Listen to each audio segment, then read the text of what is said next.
Hello, good morning everyone. Good morning. Okay, how are you today? Okay, I will discuss about my topics, database management system or DBMS. Ya, jadi materi kita hari ini adalah DBMS atau database management system. Oke, sebelum kita mulai perkuliahan hari ini, mari kita berdoa terlebih dahulu agar apa yang kita diskusikan hari ini berjalan dengan lancar. Berdoa menurut agama dan kepercayaan masing-masing, berdoa dipersilakan.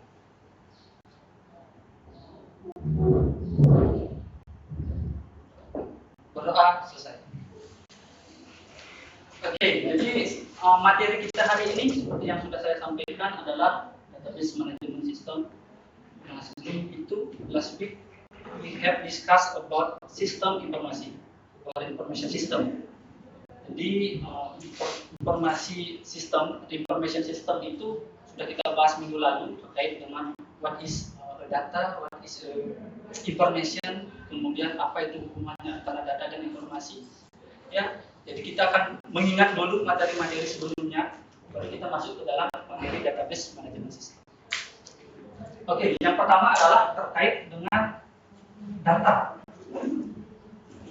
Apa itu data? Ada yang tahu apa itu data?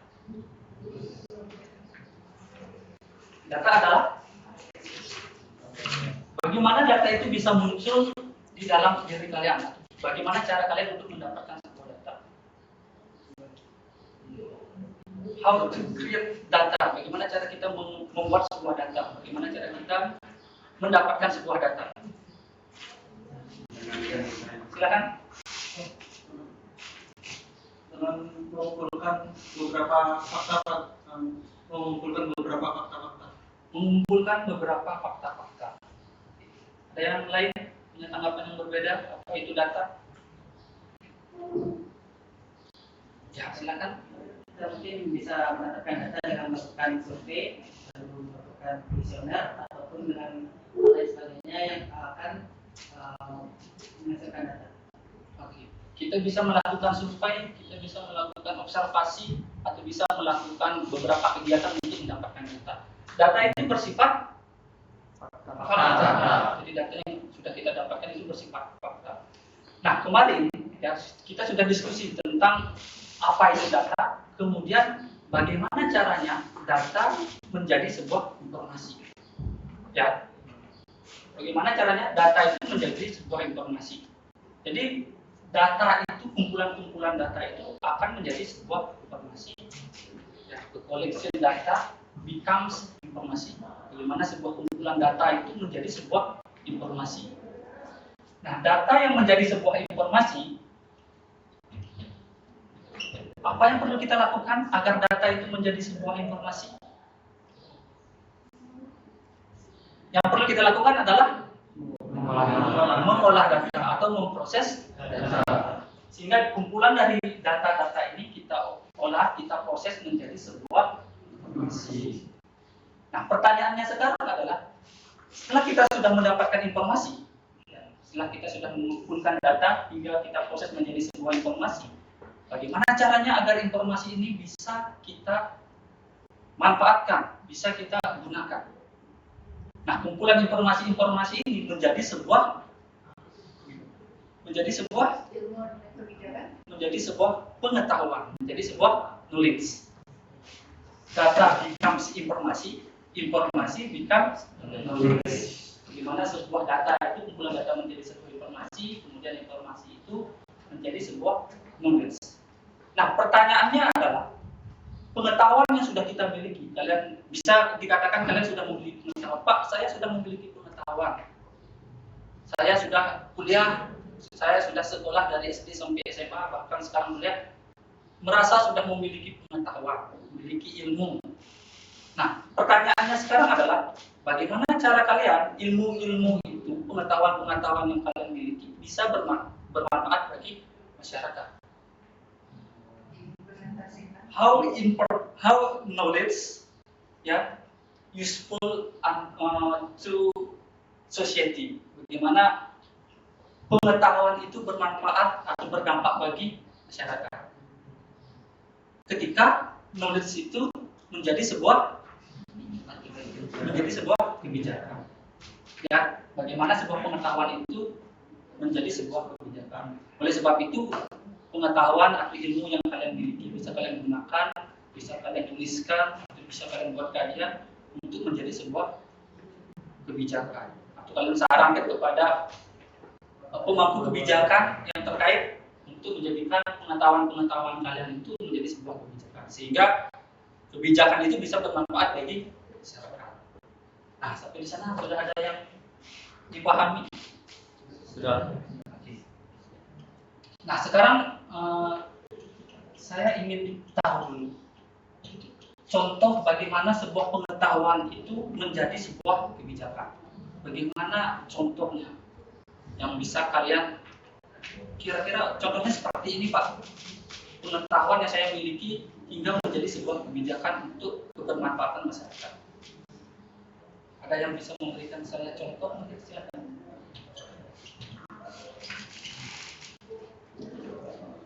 Ya, silakan. Mungkin bisa dalam berupa poster atau brosur. Bisa berupa poster atau brosur. Implementasinya adalah pengetahuan yang kalian punya, kalian tuliskan dalam bentuk poster atau brosur. Ada yang lain mungkin? Silakan. Ya, silakan. Jadi saya akan menjelaskannya dari pengumpulan datanya. Jadi kita sebagai mahasiswa itu bisa melakukan sebuah penelitian. Jadi bisa mengumpulkan data, kemudian data-data yang kita dapat itu dapat kita olah menjadi informasi, dan kemudian informasi itu bisa di-upload dalam bentuk sebuah research paper, di mana research paper ini dapat dijadikan referensi untuk pemerintah untuk membuat sebuah kebijakan. Jadi pengetahuan-pengetahuan kita itu bisa kita tuliskan. Salah satu tulisan yang paling sederhana saja adalah berbentuk artikel. Boleh pakai poster, Pak, boleh pakai desain, boleh, silakan. Asalkan itu memang bentuknya adalah saran kepada pemangku kebijakan atau yang memiliki wewenang yang terkait. Nah, artikel atau hal-hal yang lain yang bisa kalian tuangkan, itu akan menjadi bahan kajian bagi para petinggi untuk menjadikan sebuah pengetahuan yang kalian tuliskan itu menjadi sebuah kebijakan.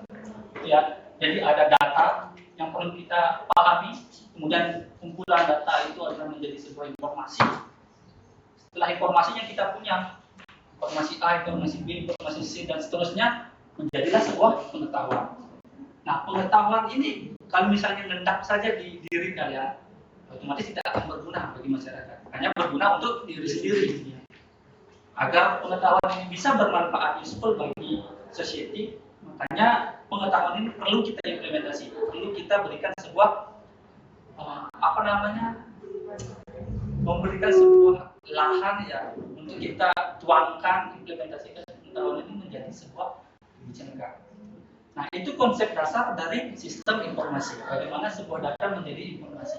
Tidak hanya itu, konsep dasar dari sistem informasi dari data menjadi sebuah kebijakan. Ada yang ditanyakan sampai di sini? Silakan. Bisa kita lanjutkan? Nah, selanjutnya adalah informasi. Nah, informasi yang sudah kita bahas tadi adalah kumpulan dari beberapa data. Nah, ada yang mengatakan bahwa informasi ini bersifat valid atau sifatnya valid benar. Ada yang mengatakan bahwa informasi ini bersifat non valid atau ini informasinya salah. Nah, pertanyaan saya adalah bagaimana cara kalian menentukan bahwa informasi yang sudah kita dapatkan berdasarkan kumpulan data dikatakan valid atau tidaknya? Perlu kita lakukan sebuah research. Bentuk risetnya adalah bentuk penelitian atau melakukan apa yang perlu kita lakukan terhadap informasi ini agar dikatakan sebagai informasi yang benar atau informasi yang salah. Yang perlu kita lakukan terhadap informasi ini adalah diuji dulu. Maka informasi ini perlu kita uji. Walaupun informasi ini kumpulan dari beberapa data yang bersifat fakta, ya, Tetapi perlu kita uji kebenaran dari data yang sudah kita dapatkan. Apakah dia valid atau tidak. Jadi informasi ini kan ada informasi yang hoax, ada informasi yang memang benar-benar valid dari. Nah, jadi bagaimana cara kita menentukan bahwa informasi itu hoax atau tidaknya?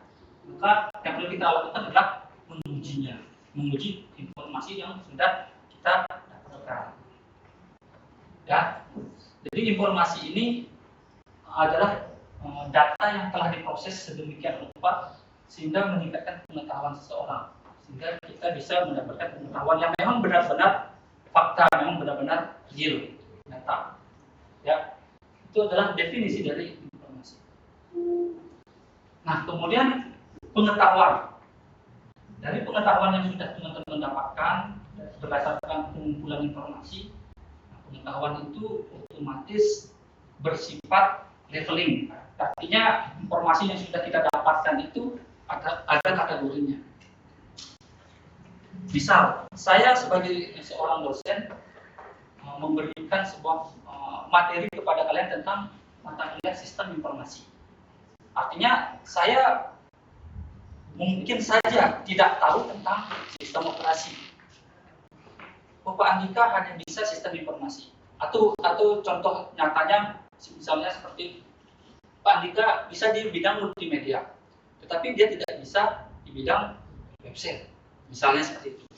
Jadi pengetahuan yang saya miliki tentang multimedia mungkin levelnya tinggi, tetapi di bidang website, pengembangan IoT mungkin levelnya sangat rendah. Nah, artinya pengetahuan di sini bisa kita kategorikan, atau expertise kita itu bisa kita klasifikasikan. Entah itu expertise saya di bidang multimedia, di bidang IoT, di bidang yang lainnya. Dan kalian juga seperti itu.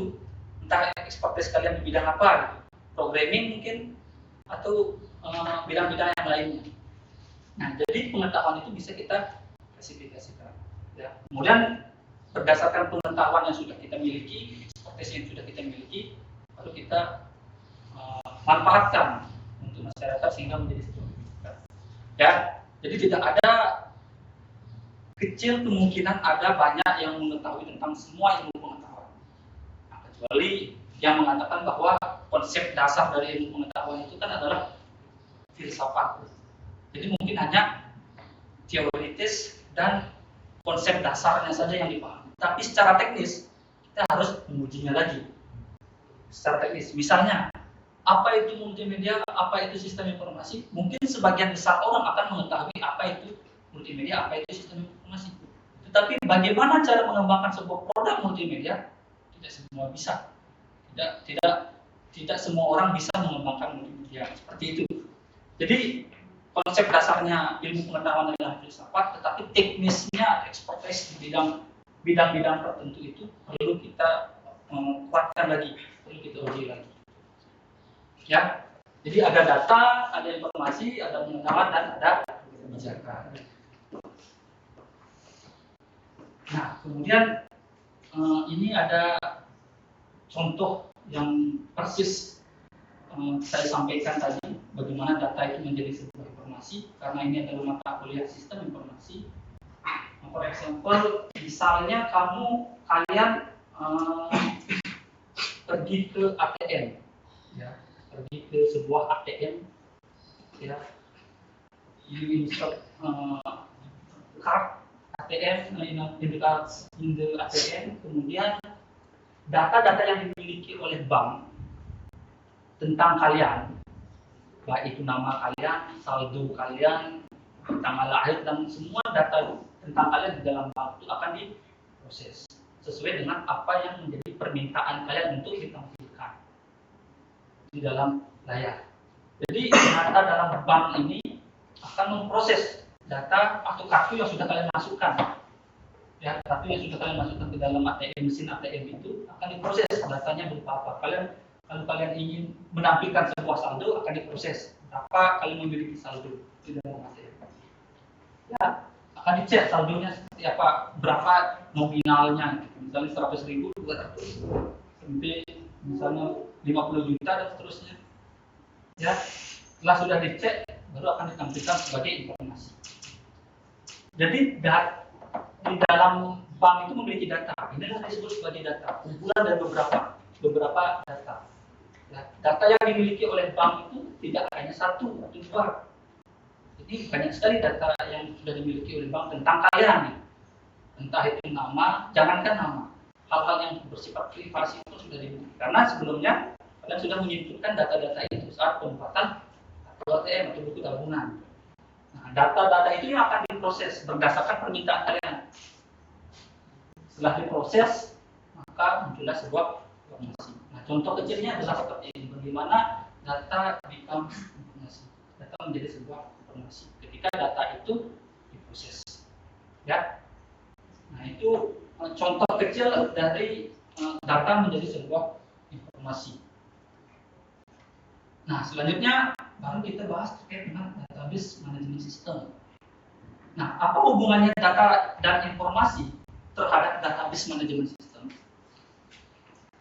Mungkin kita sering berpikir atau sering mencari tahu bagaimana sih Facebook, Instagram menyimpan data kita. Kita kan mengupload, menyimpan data seperti email, nomor HP. Bagaimana caranya sebuah platform-platform tersebut menyimpan data kita? Kemudian misalnya sistem informasi kasir di Alfamart, di Indomaret, atau di toko-toko yang lain. Dia mengumpulkan sebuah data harga dari produk-produk, dari barang-barang. Bagaimana caranya menyimpan data tersebut? Maka dari itu data ataupun informasi yang ada di dalam kasir, dalam sistem informasi yang sudah dibuat, mereka memerlukan sebuah database management system. Database management system itu adalah bagaimana sekumpulan data ya, maupun informasi yang sudah mereka miliki disimpan secara kolektif di dalam sebuah sistem yang dinamakan database. Database itu adalah tempat, secara sederhananya database itu tempat pengumpulan data. Bahasa sederhananya sekali adalah database itu tempat untuk mengumpulkan data. Nah, seperti kemarin yang sudah kita bahas bahwa ruangan atau gedung ini, ya, gedung FOK ini adalah database. Ya. Kemudian ruangan 1, ruangan 2, ruang sidang, ruang dosen itu adalah tabel dari database. Nah, itu adalah bagaimana bentuk-bentuk penyimpanan dari data dalam database. Maka dari itu hubungan antara data, informasi dan informasi dengan database management system tidak bisa kita pisahkan. Ya. Jadi kalau secara teori DBMS atau database management system itu adalah perangkat yang memudahkan organisasi memusatkan data, mengumpulkan data, ya, atau mengelola data secara efisien dan efektif. Nah, fungsinya untuk apa? Ketika kita memanggil sebuah data, kita tidak perlu repot-repot membuka buku lagi secara manual dengan mencari nama data atau mungkin mencari ID data, muncullah data tersebut dengan otomatisnya. Tidak lagi kalau menggunakan buku manual kan otomatis kita buka-buka lagi. Belum lagi buku manualnya rusak. Nah, akan susah sekali bagaimana kita mencari sebuah data. Nah, itu hubungan antara data dan informasi dengan database management system. Ya. Nah, sekarang terkait dengan operasi dasar basis data. Ya. Kalian bisa lihat gambar di dalam layar. Ya. Ini ada gambar cupboard atau lemari. Ada gambar lemari. Ya. Kemudian di sini ada penjelasannya terkait dengan gambar lemari. Nah, sekarang saya akan menganalogikan sebuah lemari ini, ya, sebuah lemari ini ke dalam sebagai database. Ya. Saya akan menganalogikan gambar lemari ini ke dalam sebuah database. Kalau kemarin analoginya gedung FTK, ya, saya analogikan menjadi sebagai database, sekarang lemari, agar lebih memudahkan bagaimana kita memahami database itu seperti apa, ya. Kemudian pemikiran sederhananya kita arahkan ke sebuah cupboard atau lemari. Nah, yang pertama, ya, ketika kita cupboard, ya, atau mungkin make a cupboard yourself, kalian membuat lemari sendiri mungkin, silahkan, ya. It doesn't matter what material atau apa materinya, bahannya yang kalian gunakan, silahkan. Baik itu kayu, besi mungkin, ya silahkan. Atau mau pakai kardus, ya silahkan. The important cupboard is finish. Yang penting lemari ini jadi. Nggak masalah, entah itu terbuat dari kayu, besi, kardus atau apapun. Silahkan kalian mau membuat sebuah lemari ini dengan bahan apa, silahkan. Itu tidak masalah. Yang penting lemari ini jadi, selesai, finish, ya. Nah, dalam sebuah database, lemari ini disebut sebagai database. Ketika kita membuat lemari, ya, ketika kita membuat lemari di dalam bahasa database itu disebut sebagai create database, ya, disebut sebagai create database. Kita membuat sebuah database. Tidak peduli di mana kalian membuat database itu. Nah, seperti kemarin kan ada banyak platform aplikasi, entah di SQL, MySQL atau di aplikasi-aplikasi yang lain. Yang penting database-nya jadi. Kan seperti itu. Nah, yang penting adalah database-nya jadi. Jadi intinya adalah kita membuat lemari, artinya kita membuat sebuah database. Nah, kemudian ketika kita membuang sebuah lemari, ini lemari yang sudah jadi kalian buat, lemari yang sudah kalian buat sedemikian rupa, ada kolom-kolomnya, ada tempat-tempat baju, tempat lainnya, ya, atau kalian buat yang sedemikian rupa. Nah, sekarang lemari ini kalian buang, kalian hapuskan, kalian remove lemari yang sudah kalian buat. Berarti ketika kita membuang lemari, otomatis konten in the lemari, in the cupboard, ya. Konten maksudnya konten isinya, isi dalam lemari itu pasti akan juga ikut hilang karena kita membuang lemari ini, gitu, ya.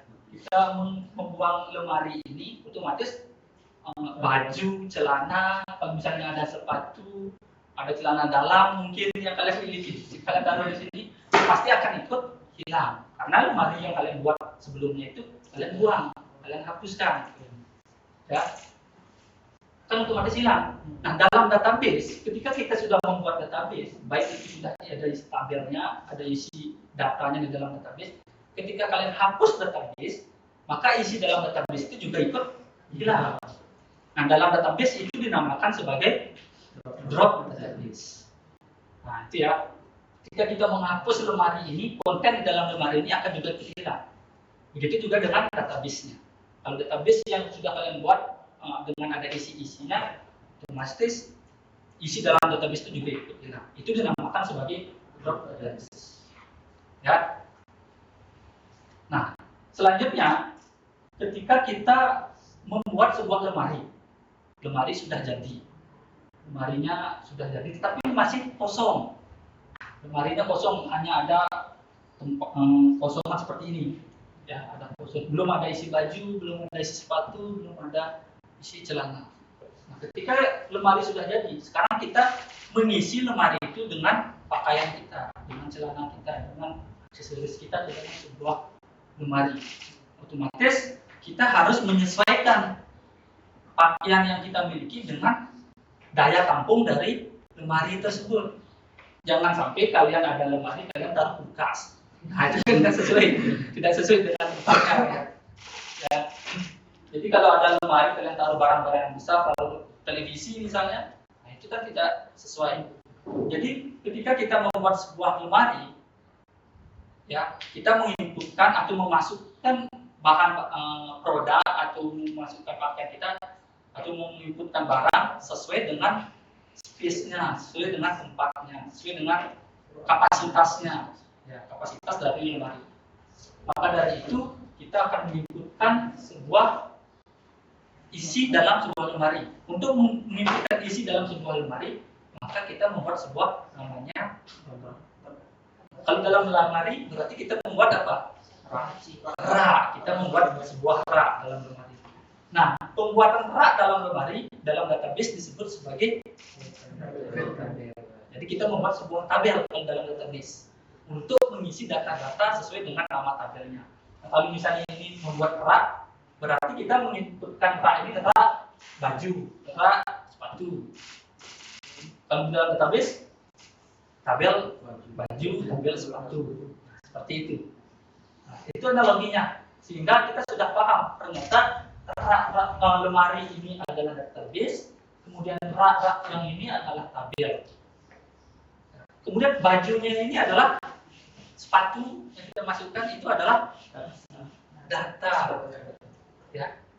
Baju, sepatu itu adalah data. Kemudian rak ini adalah tempatnya, tabelnya. Ya.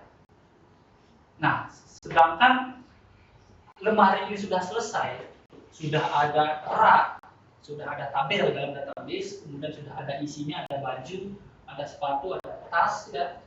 Nah, kemudian yang perlu kita lakukan adalah ketika kita melihat baju atau tas atau sepatu, ya, ternyata sepatu kita kotor atau sudah rusak dan kita ingin membuang sepatu tersebut, atau mungkin mengambil sepatu dari rak itu untuk dipindahkan ke tempat lain.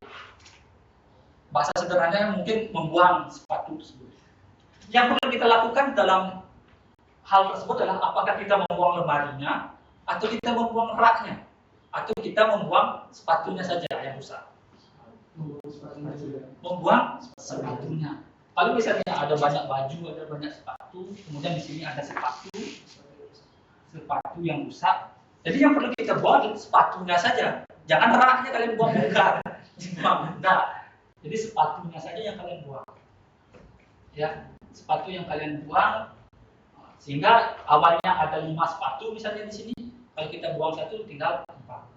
Nah, dalam sebuah database sama juga seperti dengan lemari. Ketika database sudah kita buat sedemikian rupa, di dalam database itu ada tabel, ya, ada tabel. Kemudian di dalam tabel itu ada data-data.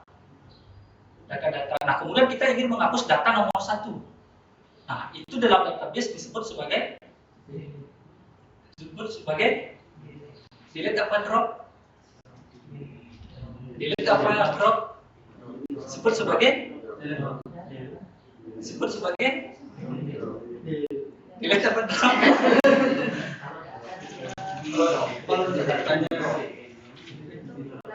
Ketika hanya sepatu saja, ini sepatu saya kotor ini, sudah di lemari kan, kemudian ini saya ingin jadi sepatu yang lebih bagus, itu misalnya sepatu aero apa namanya?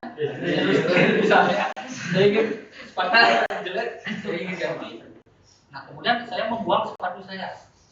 Nah, dalam database itu disebut sebagai drop sepatu apa delete sepatu. Ada drop, ada delete. Yang benar adalah delete. Jadi ingat bahwa kalau drop itu kita menghapus semua, kalau delete itu kita menghapus bagian datanya saja, bagian 1 dan 2. Jadi kita menggunakan delete, penghapusan, ya, delete data. Jadi nanti akan ada delete data. Nah, nanti akan saya tunjukkan query-nya seperti apa. Saat kapan kita menggunakan drop, kapan kita menggunakan delete. Itu ya. Nah, kemudian sepatu yang sudah saya buang tadi, yang rusak, yang kotor, saya membeli sepatu yang baru. Ya, Air Listrik tadi saya sudah beli sepatu yang baru dengan gambar Dragon Ball-nya. Sekarang saya masukkan ke dalam rak sepatu. Kan otomatis awalnya sepatu 5, saya buang 1, ada 4. Kemudian saya masukkan sepatu yang baru lagi ke dalam sebuah rak sepatu, kan otomatis jadi 5 sepatu. Di dalam database itu dinamakan sebagai insert. Ya. Jadi kita insert sepatu ke dalam database. Jadi awalnya sepatunya itu ada 4, sekarang ada baru lagi saya masukkan ke dalam rak sepatu. Jadi itu dinamakan insert dalam sebuah database. Ya, nah itu analoginya seperti itu, lemari dengan database atau basis data. Nah kemudian ketika sepatu yang saya miliki ya, sudah ada ukurannya seperti ini warnanya, kemudian saya ingin update sepatu yang sama, tetapi